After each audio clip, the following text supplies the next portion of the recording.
Hi, everyone, and welcome to our conversation on the sex material in A Course in Miracles. Robert and I decided to cover this today in part because it is a topic of perennial fascination among course students, but also because as we're recording this, it is almost Valentine's Day, which is a time where we tend to celebrate our romantic partnerships if we have them and long for them if we don't. But also, for those of you who are on the calendar reading schedule of the text, most of the sex material falls after Miracle Principles 18, 43, 46, and 48, which is close to where you might be in the book right now. So this topic may be up for you. I should mention here right at the start that almost all of the material that Robert and I will be covering today was removed in the originally published edition of the course and has been restored in the Complete and Annotated Edition of A Course in Miracles. If you do not own a copy of the Complete and Annotated Edition of A Course in Miracles, you can learn more and get your copy at circleofa.org. And I also don't want to forget to say here at the beginning that we have released a new and free guidance journal today. It is a 25-page, beautifully designed PDF that will show you how to ask, hear, and discern the voice within. So you can find that. And again, it's free, and we hope it supports your course journey. And you can find it at circleofa.org/guidance. So, okay, Robert, we are going to talk about the sex material today. How you doing? Great. This is the most comfortable material to talk about. Truly, it's the most fascinating material, that's for sure. This topic, as I said, is of continual interest among course students, and we all know why. But just to kick us off here, Helen was really uncomfortable with the sex material. Why do you think it was important to restore it in the CE? Well, we debated it, and at very early on, there was a plan to gather it all up, cut it down, and stick it in a section of its own in chapter 2, even though all of it falls in chapter 1. And the thought was people wouldn't just be repeatedly hit with it throughout chapter 1. And finally, we just decided that we just had to be true to the teachings as they appeared. And the It reason does that kind of bounce around a bit. He returns to it a few times, doesn't he? he returns to it several times. Yeah. Mm-hmm. The reason we felt it was important to include it, apart from any personal discomfort that we had, well, there were several reasons. The fact is that there's a huge amount of this material, and he puts a lot of emphasis on it, talks about it as an area the miracle worker must understand. There are clear parallels with this material, with later teachings in the course. You can't really, I think, very effectively argue that it's this anomaly.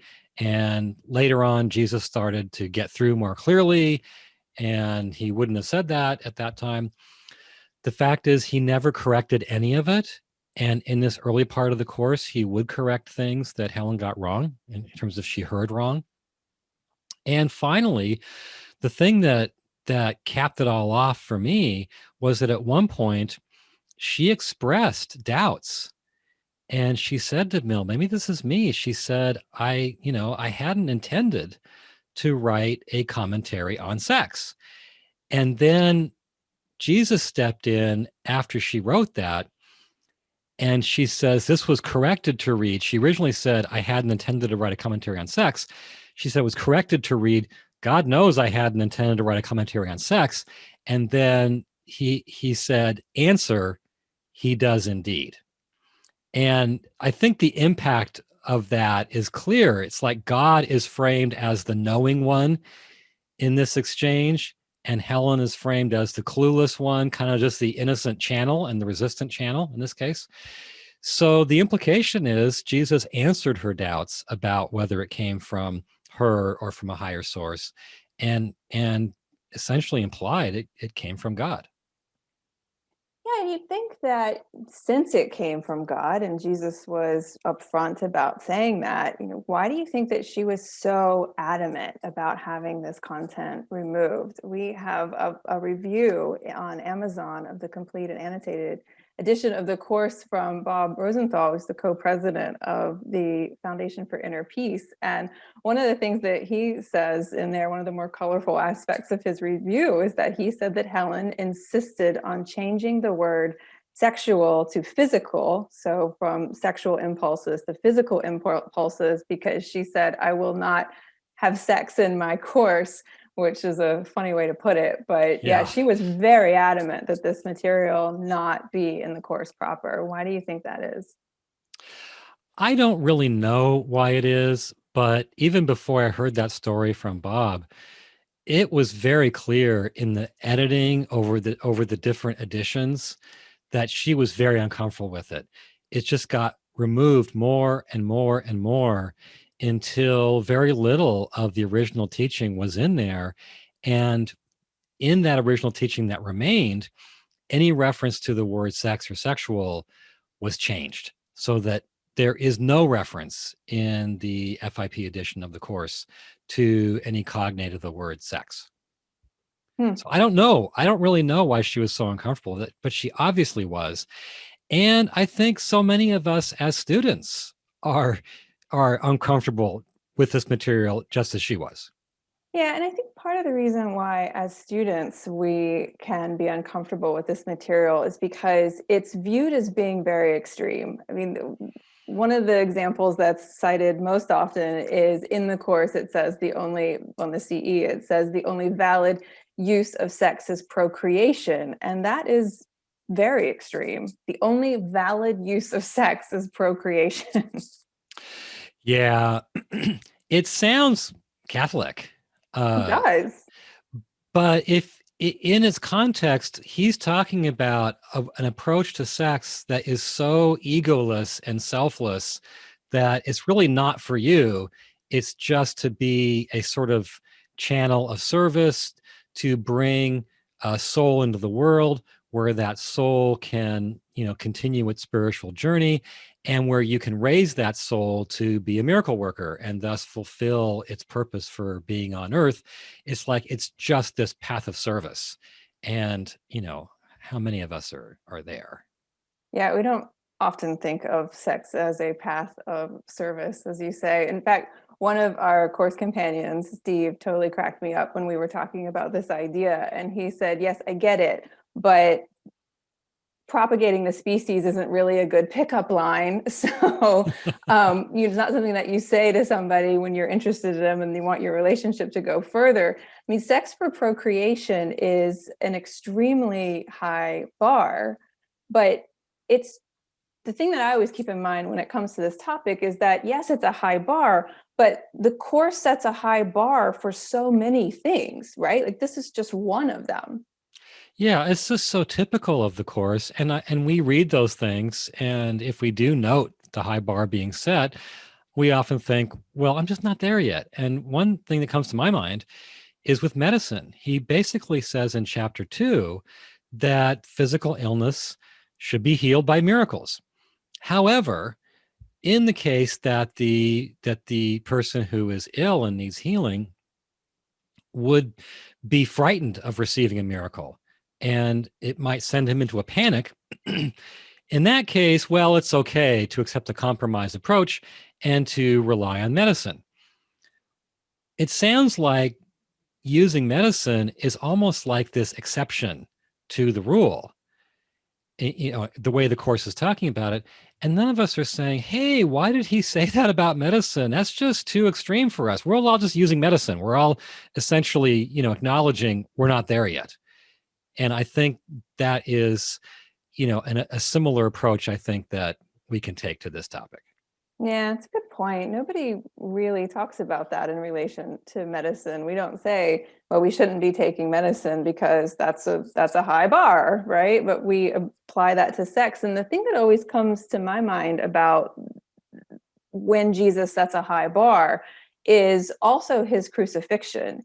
mean, the message of the crucifixion of teach only love, I mean, he taught a message of love right up to the point of his own death. And so, that's another case of an extreme example or extreme teaching in the Course. And so these examples are all throughout. But when it comes to sex, I mean, he's not telling us not to have sex. I mean, he says the highest form of it is procreation, but he never told Helen and Bill to stop having sex, and he's not really delivering that message to us in the Course either. Well, and Helen was beyond childbearing years, so she wasn't going to be having sex for procreation. And Bill was gay, so he wasn't going to have sex for procreation. And he acknowledged that they were both in sexual relationships. There's a mention of that, but he didn't say, and hey, stop doing it. Cut it out. Yeah. Cut it out, right? Cut it out, kids. Um, Another interesting thing that I find in terms of this whole high bar theme is that he implies that his own mother was the only one to really fulfill this teaching. I was talking about, you know, having sex for this really high-minded purpose, the selfless purpose of bringing a child into the world. He said she was the only one who conceived without any lack of love, implying she did what he's teaching here. Right. So if that's true, then there is no such thing as the Virgin Mary, right? Because he's actually saying that his mother had sex. It sure sounds like he is. It sounds like, I mean, he says that not too far away from these teachings on sex. So it sounds like he's basically saying you have sex in ways that are full of lack of love. And he even uses that term in relation to sex. And she conceived without any lack of love, and she was the only one to do it. It sure sounds like he's saying she conceived me through sex, just in this incredibly high-minded way. And he's clearly not expecting the rest of us to be at that level instantly. Right. So recognizing that that is a very high bar, if we're not to get fixated on the high bar nature of the Course's teaching on sex, then what should we be focused on? Yeah, that's a really good question, because I've gone through recently the teachings on sex in the Course, and I think there's a very helpful emphasis if you don't get fixated on those few statements about procreation and look at the teaching as a whole. And the way I've come to see it is that we have a choice between two modes of relating. And this is relating in general, not just relating in our romantic relationships. And the basic idea of these two modes stems from his view of the mind. And in this view of the mind, we have this deep unconscious level that he calls the miracle level. And it's filled with what he calls the miracle drive.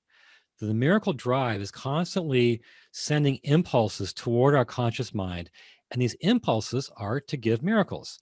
And in this early place in the Course, what that means is to give expressions of love to other people.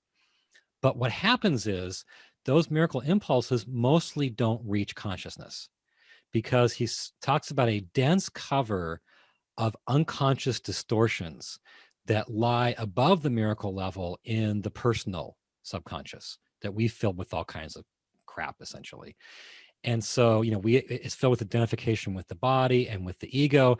And so the impulses reach that dense cover, and a lot of them just stop there and never reach consciousness. Other ones pass through that dense cover of unconscious distortions, but they get distorted as they pass through it. And so the miracle impulse to egolessly give love to someone who's in need in front of us becomes the sexual impulse to basically get something from their body.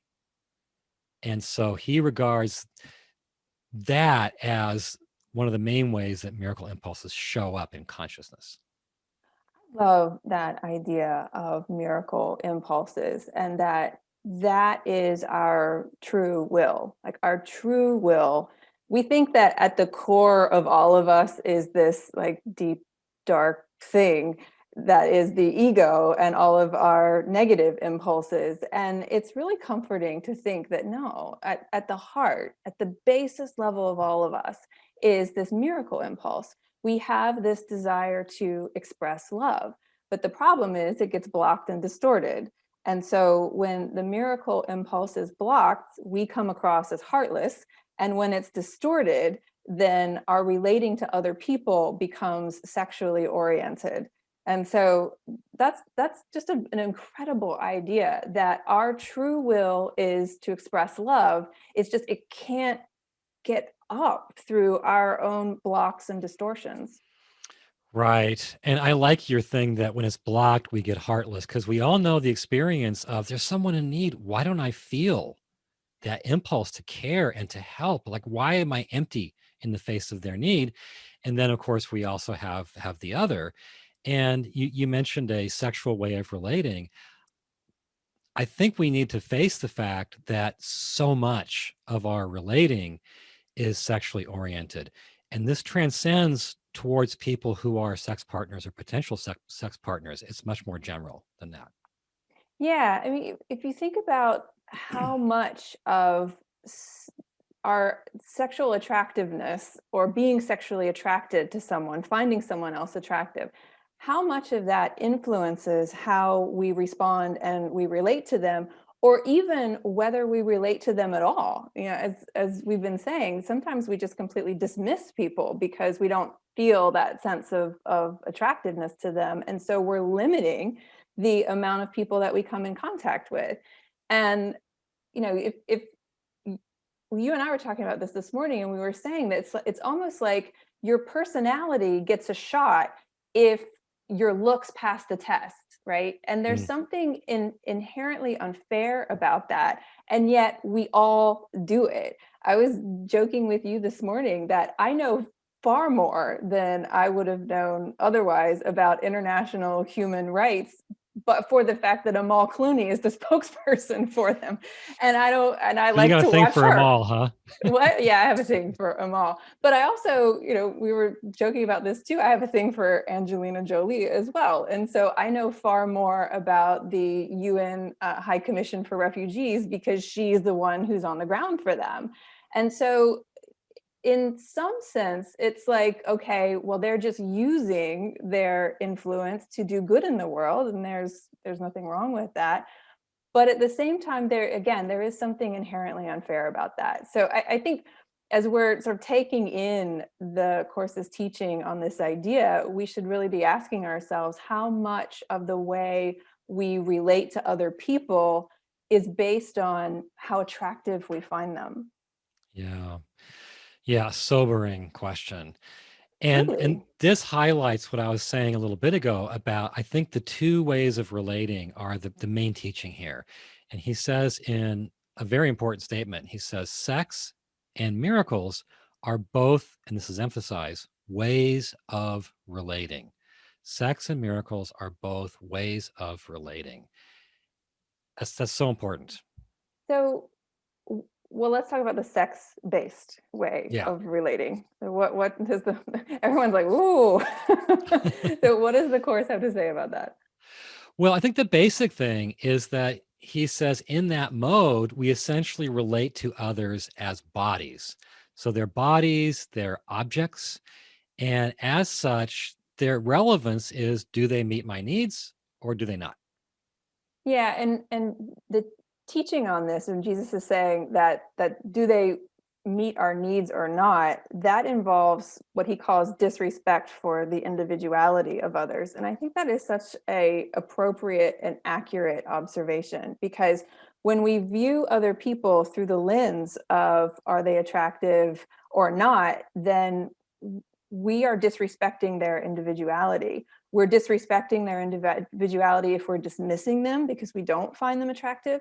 And we are dismissing their individuality if we're drawn to them simply because we find them sexually attractive.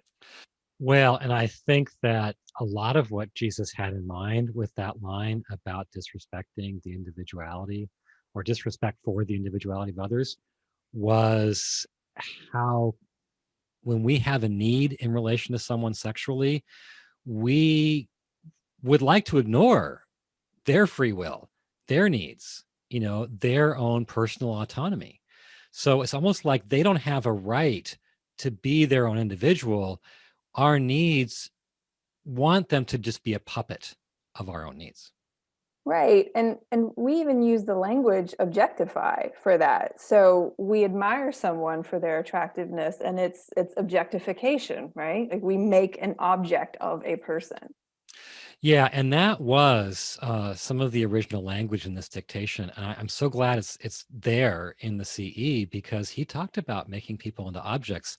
And one of the really funny moments was that he referred to a pun that Bill used, and that's now in the course, where apparently Bill talked about making somebody into an object or a sex object is objectionable. Did And you footnote that in the CE? we didn't. No, You pretty didn't sure we footnote that one didn't. because But that is Bill, Jesus referring to Bill's pun. yeah, Jesus slipped in a lot of puns and special signs of love for Bill, like that are puns because he was trying to signal approval for Bill. And it's nice to note those. Yeah, yeah, So, okay, so obviously it gets worse from here. Jesus also talks about what he calls the hostility, triumph, and vengeance that shows up in our sexual fantasies. And he talks about the way in which we confuse sex and aggression in our sexual behavior. And so it does get a little darker. yeah. He clearly thinks that for us to combine sex, which purports to be about love, with aggression, which is attack, the opposite of love, just shows how crazy we are. And he says you can see this in the fantasies, that these sexual fantasies that include hostility, triumph, vengeance. He also mentions self-debasement, show just how much lack of love there is in our orientation towards sexuality. Right. So it's not just that we're seeing other people through the lens of are they attractive or not. We're not just objectifying them. It gets into, as I was saying, hostility, triumph, vengeance, fantasies. And Jesus is pretty down on sexual fantasies. They get a fair amount of airspace in chapter 1. So can you share what he has to say about sexual fantasies? Yeah, well, we could do podcast on that. One of the things which I just referred to is that they reveal how much lack of love or just plain attack is involved in conventional sexuality. One of the interesting things he says along these lines is he quotes the saying approvingly, live and let live. He likes that saying, live and let live. And he quotes it in this context, clearly, unmistakably applying that sexual fantasies are a violation of the proverb, live and let live. Because in a fantasy, you're generally imagining someone doing things with you that they do not choose to do in normal life. And so you're treating them like a puppet, in a sense, mentally making them do things you want them to do that they don't want to, rather than simply living yourself and letting them live as they choose. Mm. God, that's such an important point and a interesting idea that our fantasies are making puppets of other people. That's a violation of letting live and let live. Yeah, Huh. of their own freedom. And there again, you have disrespect for the individuality of others, disrespect for their personal sovereignty, Hmm. which is not a mystery. That's so much of sex on planet Earth, disrespect for someone's personal sovereignty. Yeah, and he also another thing that's so frequent here on planet Earth is how isolating sex can be. And he talks about that too. He even likes it to masturbation. He calls it pleasure without relating. And this is another really interesting idea because in chapter 1, he likens sex to two objects, each fulfilling their own pleasure drives. And I think that we can all kind of relate to this isolated sex idea, where sex is two people who have come together, obviously, but in the act, each person is really just in it for themselves. So again, it's Yeah. that disrespect for the individuality of the others, because yes, you're in, you're in this intimate situation, but it's really just about you and what you can get out of it. And so therefore, what's meant to be a joining is just isolation. Yeah. And that's one of those points that when Jesus makes it, you say, yeah, yeah, I know that kind of sex. Maybe we hadn't thought of it, but there is an odd thing where once we disrespect the individuality of somebody else and we're in it for ourselves, we're making ourselves alone. We're making ourselves separate. And I Yeah, think and that you just, also can see that in fantasies too. I mean, I imagine there's a lot of people who are listening who are like, yeah, I know that kind of sex. And I also imagine that there are people who are listening who are like, yeah, I never even thought about the other person in relation to my own fantasies. I never yeah. really saw them as somebody independent with free will and who may or may not want to participate in what I'm imagining them doing. And so, yeah, he's just really taking us to task on this kind of stuff. Well, and while we're on the whole fantasy topic, I was so struck. I saw this documentary on sexual fantasies. And based on tons of questionnaires and research, they say that sexual fantasies broadly fall into three categories. And one category is group sex.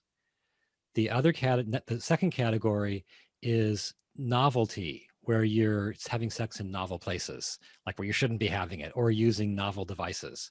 Uh, and the third category was what was it called?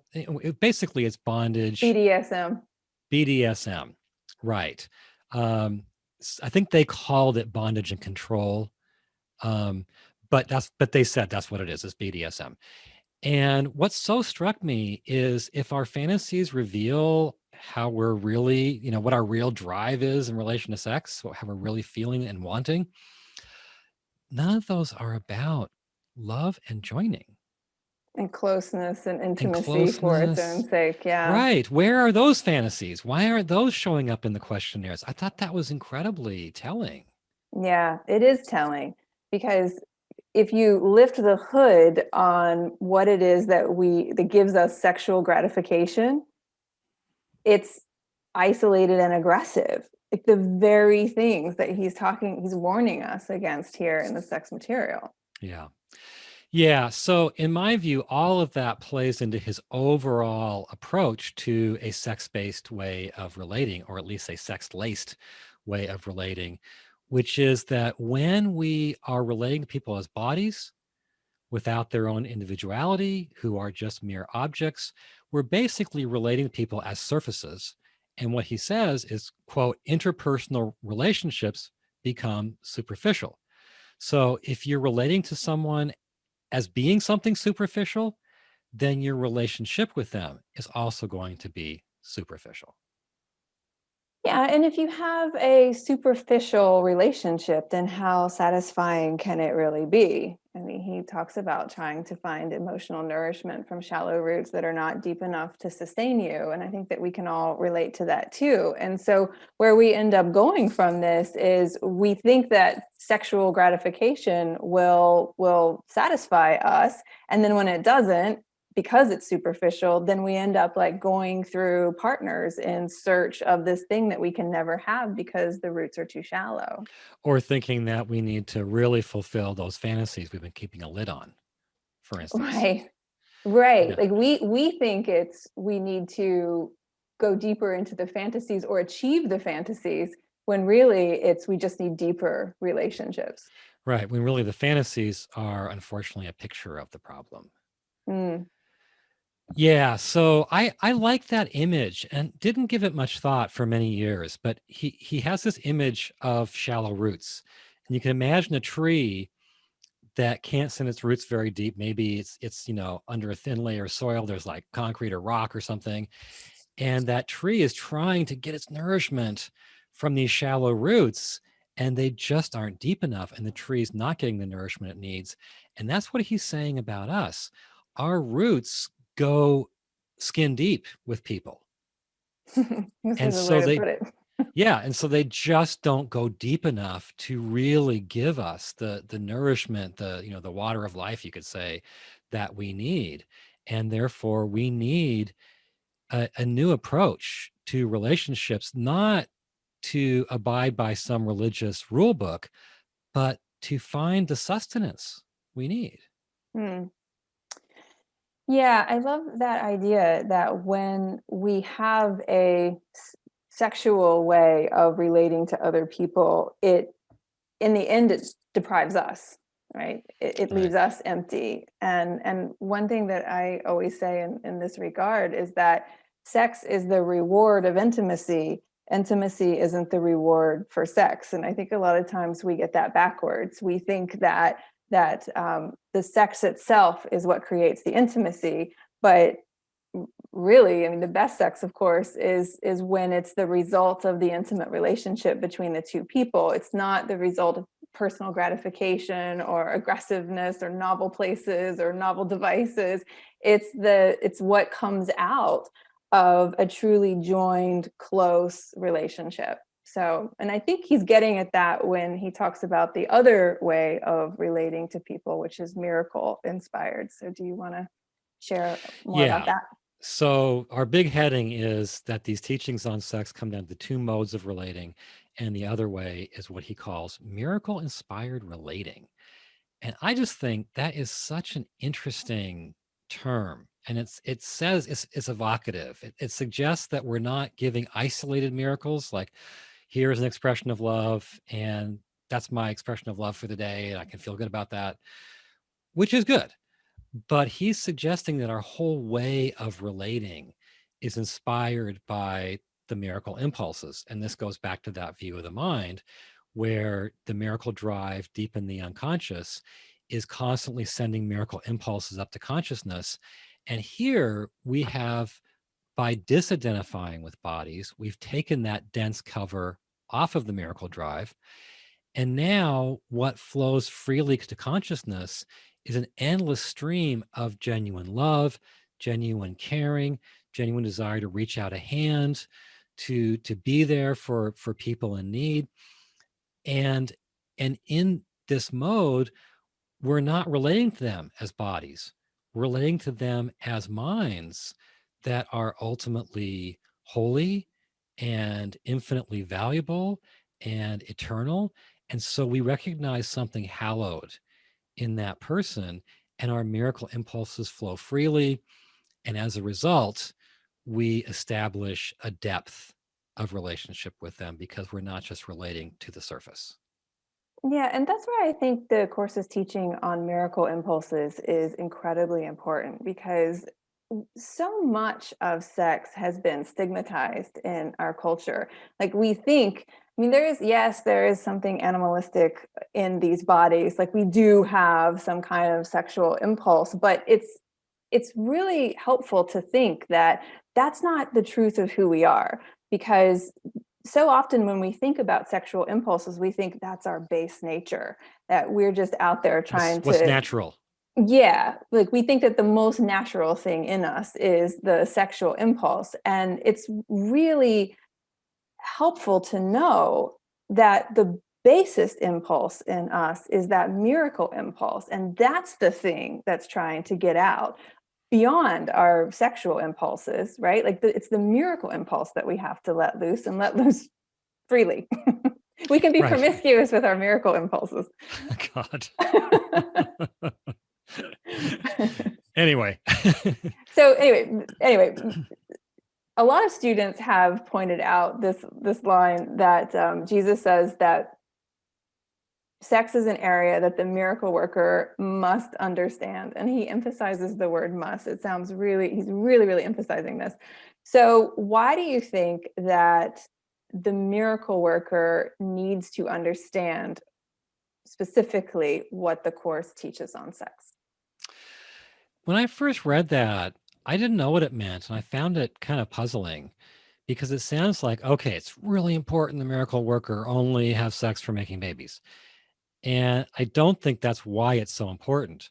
Why it's so important is that if we're supposed to be miracle workers, and our miracles are supposed to be driven by the miracle impulses that come from the deeper unconscious, if those impulses get distorted and diverted to where they express as a sexual way of relating, then our function as miracle workers doesn't happen, right? All of this drive and energy is not going into miracle giving.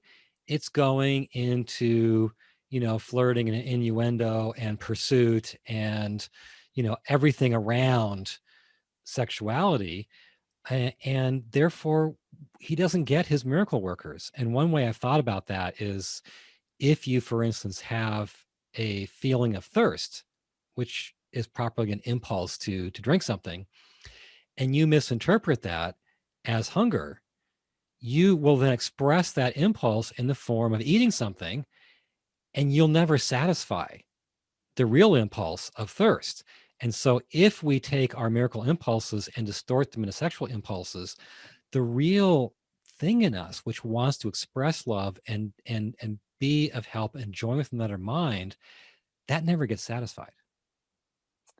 Right. So then we end up in these situations where someone's in need of a miracle and we could help them, but we don't find them attractive. And so therefore we ignore their need. And then if someone comes to us and they need a miracle or expression of love and they are attractive, well, then we are all too happy to provide that. And what that limits Jesus's ability to work through us when we relate to others through the sexual lens. Right. And even when we do meet their need, why are we doing it? It could just be to score points. Mm-hmm.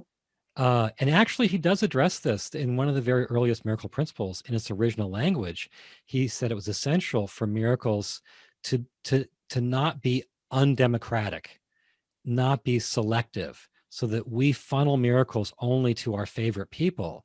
And he said, if we do that, we could actually destroy the talent, so that our ability to work miracles kind of becomes atrophied and blocked, and we can't do them. That is huge. Can you say more about that? That if we are undemocratic in the way in which we express our love, we can actually destroy the talent. That seems Well, really important to me. yeah, and that was apparently uncomfortable for Helen because that principle underwent a few rounds of editing that progressively softened it and made it more vague. And so we purposefully kept the original language in the CE.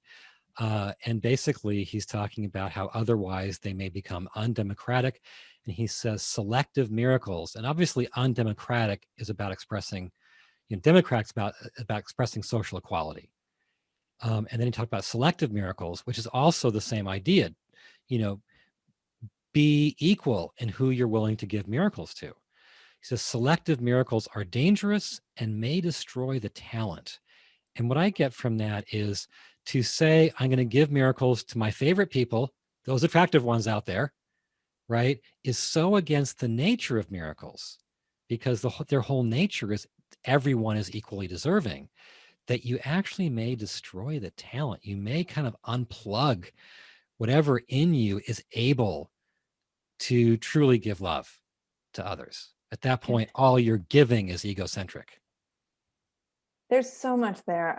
This is another one of those areas where we could spend an hour, because I love that idea that we are meant to express love to everyone because everyone is equal. That is just so of God, isn't it? To tell us that that's how we're supposed to view every single person. We're not to relate to them based on their level of attractiveness. We are to love them because they are inherently lovable.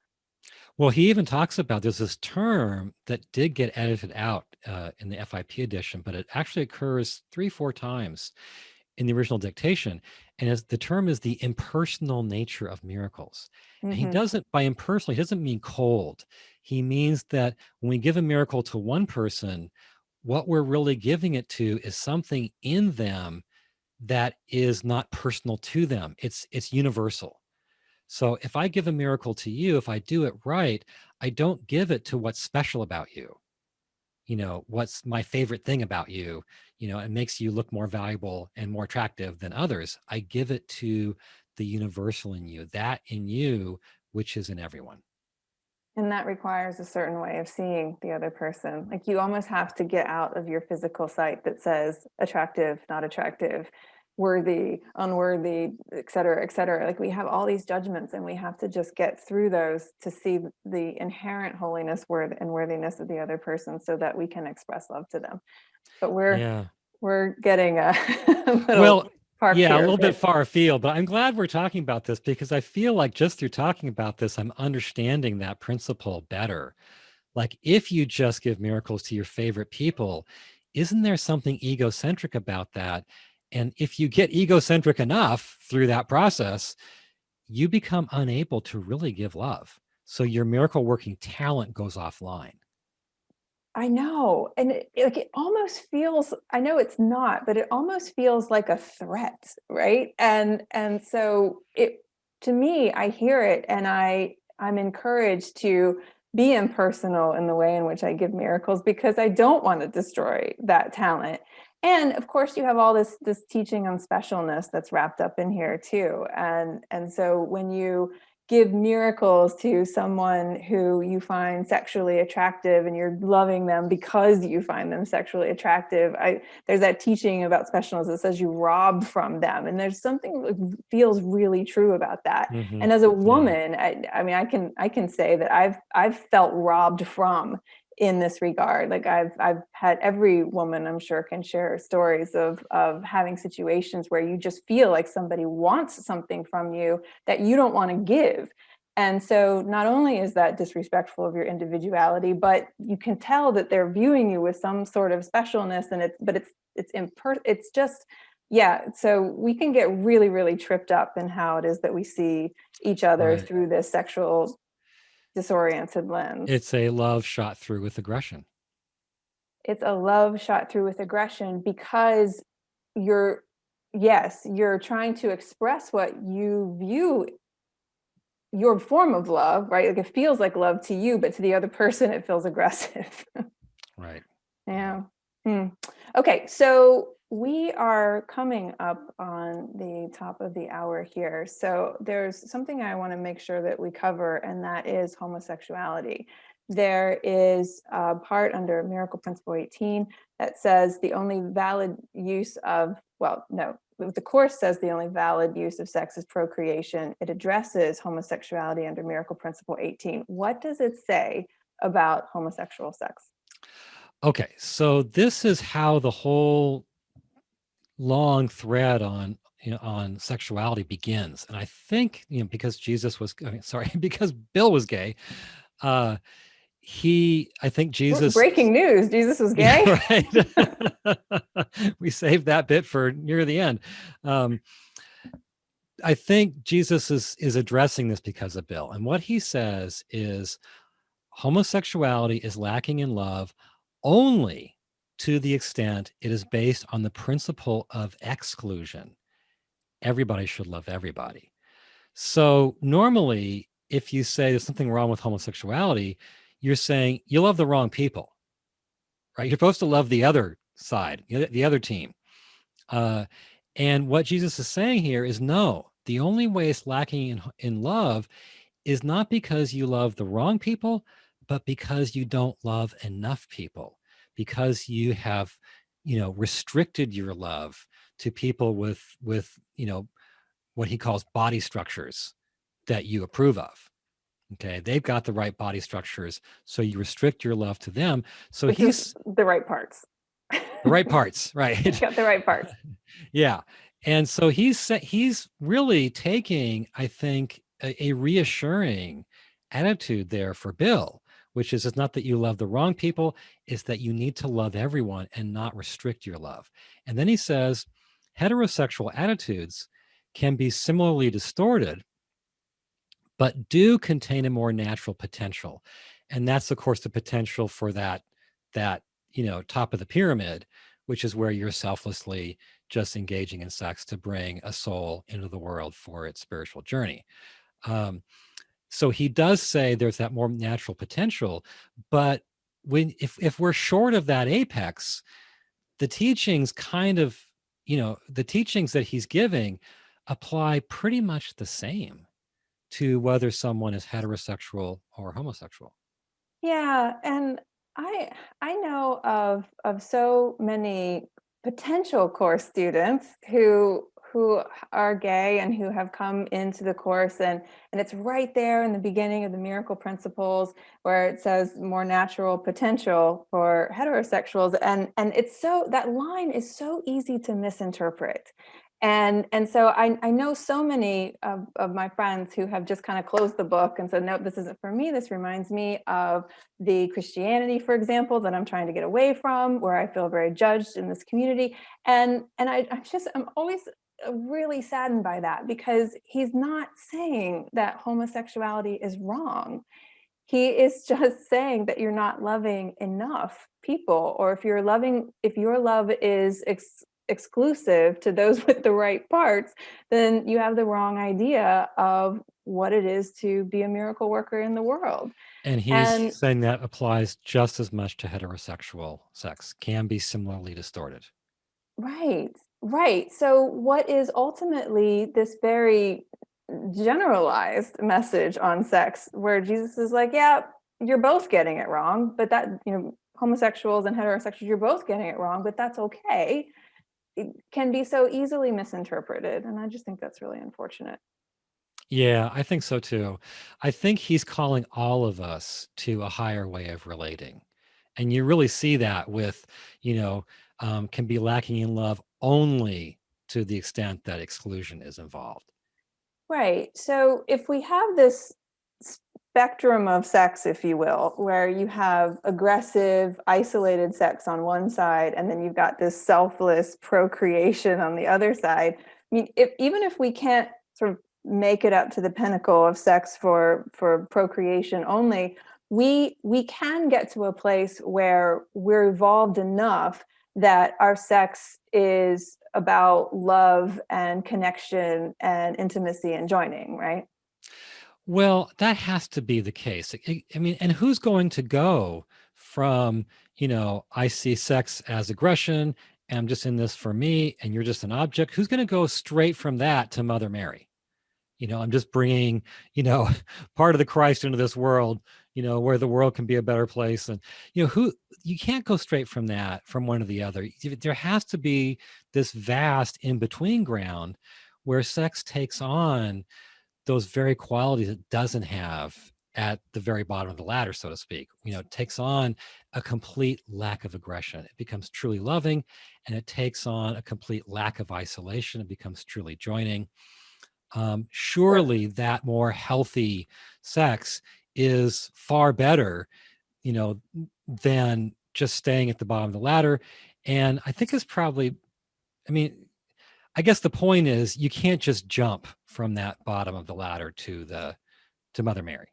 Right. Okay. So if you can't jump from the bottom of the ladder to Mother Mary, which it's worth noting, he said that she was the only one who was able to do Right. this, right? So I Right. can imagine all the 8 billion people who exist now, those who have come before. I mean, that's a lot of people, and she's the only one. So, I mean, what does that say about our ability to get this teaching right? But when it comes to sex, what is it that we're supposed to do? What does he say that we're supposed to do in relation to this idea? Okay. So he does mention self-control. He says something like, how does it go? Self-control is not the whole solution, though I am by no means discouraging its use. So he is saying self-control is part of the solution here. Um, and then he talks mostly about what he at one point calls uprooting the mechanism. It's like self-control assumes that the impulses are there and you just keep a certain kind of lid on them, which is part of being an adult. I mean, if we don't keep a lid on these things, society would fall apart. Um, And you can see what happens to society when we don't keep a lid on them. I mean, how much controversy and just complete dysfunction has come from an inability to control sexual impulses. yeah, yeah. And Freud pointed out that society just wouldn't function if we all just let our impulses run wild. But he says the real solution is to actually transform the impulses so that we uproot this mechanism that says, I'm attracted to bodies, to bodies, to bodies. And there are 3 places. 2 are in chapter 1, and one is all the way in chapter 16. interestingly, where he basically says, when you notice that you're feeling an attraction to bodies, you invite Jesus in chapter 1 or the Holy Spirit in chapter 16. You invite them in and you let them release you from / transform the attraction, so that the impulse to join with a body becomes an impulse to extend to and join with a mind. And so you invite them in to actually change the nature of the impulse, the nature of the attraction. And he even gives a formal practice, an exercise for doing that in chapter 1. It's after principle 48 and paragraph 13, Hmm. So which he he, calls later the correction formula for fear. right. It's interesting that he equates distorted, inappropriate sexual impulses as fear. Do you want to say anything about Right. that connection? Yeah, well, he says the first step in that exercise after principle 48 is to know that the attraction is a form of fear. Mm-hmm. And that he explains later that your love for the other one is not perfect, and then that produces this fear. So that's an interesting thing to start out with. I really want this person. It seems like love, right? If you want someone, it seems like love. But we start the exercise out by saying, I know this is fear. Right. And could that be that that miracle impulse is so strong in us that we almost have to distort it and shrink it down into a sexual impulse in order to quote unquote control it? I don't know about that one. I think he wants us to not put a lid on the miracle impulses and let But I'm them. saying he doesn't want us to control them, but we are afraid. Like, where's the fear coming from? In other words, like, why are we I'm not afraid? sure. I'm not sure about the fear. We probably shouldn't, because I don't know the answer to that. It's intriguing. It's very different than how we think, and I can't really give a good answer on what's the exact nature of the fear. So But we should still, just the keep going. point is, though, that so much of how we see other people is not driven by that impersonal miracle impulse. So Oh, much absolutely. of how we see other people is driven by their bodies. And Absolutely. and Yeah. as you were talking, I was thinking, this is what I love so much about what the course teaches about vision, because you did an article on vision many years ago, and as part of it asked people to describe their own experiences of vision. And vision is where you see beyond the personality of another In the person body. to, yeah, you see beyond the body and the personality into the truth of who they are. And when you asked people, the circle community, for their own experiences of vision, the one word that kept coming up again and again and again was beautiful. That there is this inner beauty in us, in all of us, that is equal regardless of what's going on the outside. And I'm just really struck by that is the thing that we're loving with our miracles. We're not loving based on the external form. We're loving based on the internal holiness. There's just something so beautiful And the about inner that idea, beauty. isn't there? Yeah. Mm-hmm.